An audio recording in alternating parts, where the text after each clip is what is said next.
Hi guys, welcome back to my channel. Today I'm going to show you how you can fix an unarc.dll error code 14.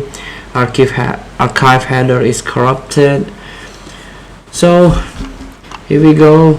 You can fix this this error. And unarc.dll error 14, dynamic link library error 14 typically occurs when you are trying to install or extract large file or program from an archive file, such as zip or RAR files. This error usually caused by problem with the file itself or with the system configuration.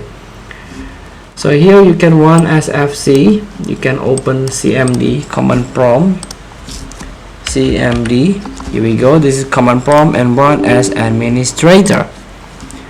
So you can try to type sfc scan now space hashtag scan now without quotes and hit enter and wait for the progress finish.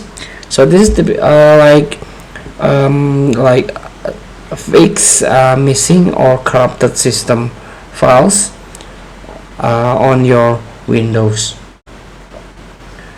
And also you can run the sim tool, open cmd, and you can type following command. You can hit the enter one by one.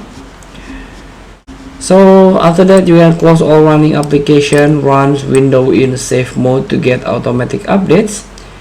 Here you can start safe mode by using F8 key during startup. Update all the hardware drivers if updates are available from your manufacturer. Then here you can check for the updates, and after that you can try to uninstall the game or the file again. Feel free to try. Thank you for watching. Don't forget to comment, like, and subscribe. Also click the button below. See you in the next video.